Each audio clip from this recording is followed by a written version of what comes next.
Have you ever really wondered what a sophisticated nation-state cyber attack looks like from the inside?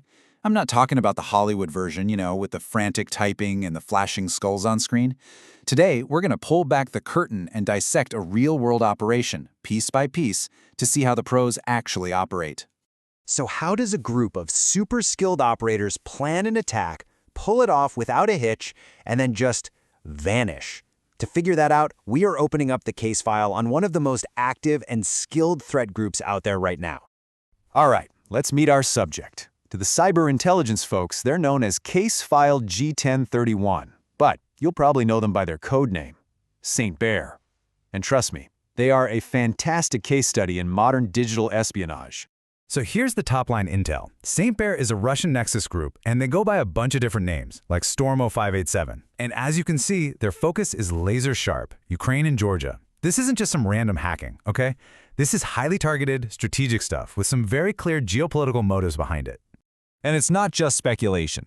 Threat analysis reports confirm they've been busy since at least early 2021, and they've been consistently hitting targets in this very specific region.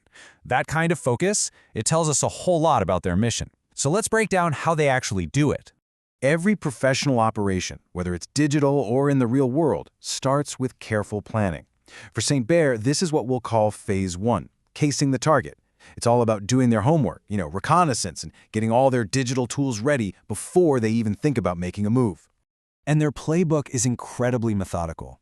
As you can see here, it kicks off with gathering email addresses of their targets, finding out who works where, what their jobs are. Then they build out their infrastructure, things like the malicious websites they're going to use to launch the attack. And finally, they get their malware all staged and ready to go. And this is where you can really see how clever they are. To host their malicious files, they don't just use some shady anonymous server.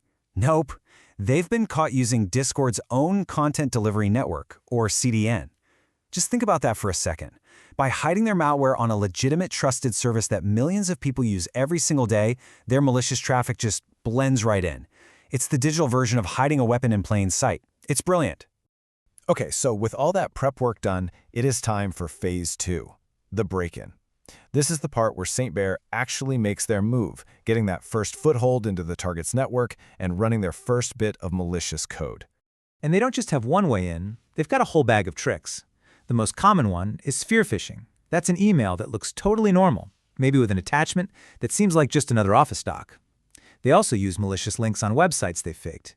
And if that doesn't work, well, they'll go after old software bugs, like a well-known vulnerability in Microsoft Office, to just force their way in.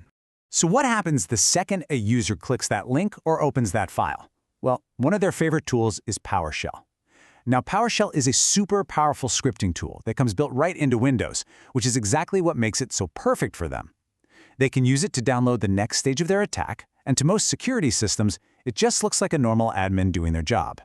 They also really love using JavaScript, and they'll embed it right into those malicious Office files.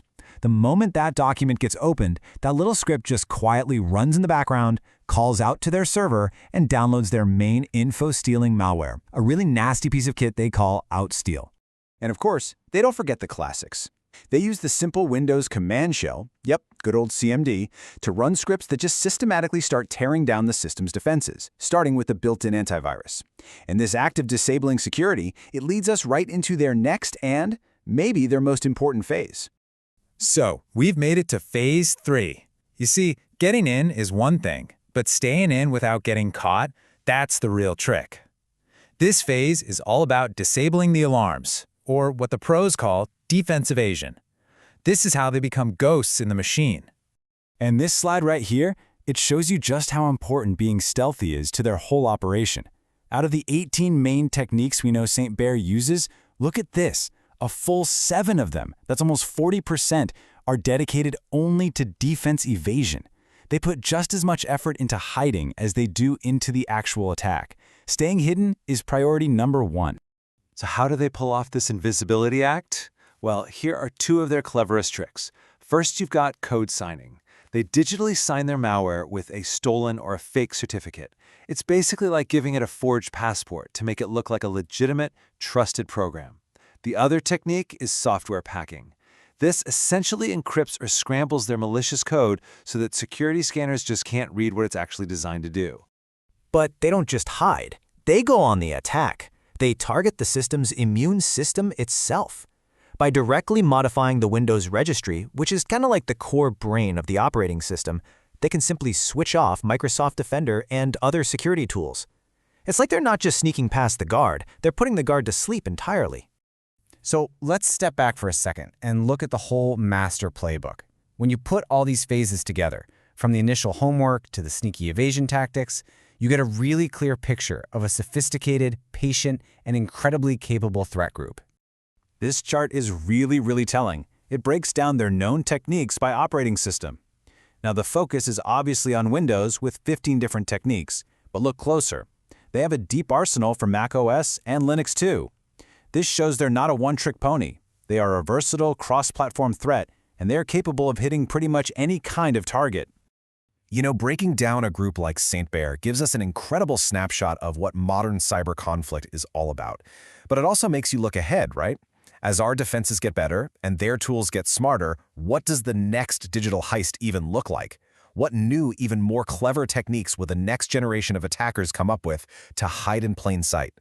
We really believe that understanding these complex threats is absolutely crucial in the world we live in today. And our mission here is to just keep breaking down these complicated topics and making them clear for everybody. So if you found this breakdown valuable and you want to support our mission of making these things easier to understand, taking just a second to like this explainer and subscribe to the channel is honestly the best way to do it. It really helps us keep making more content just like this one. Thank you so much for watching.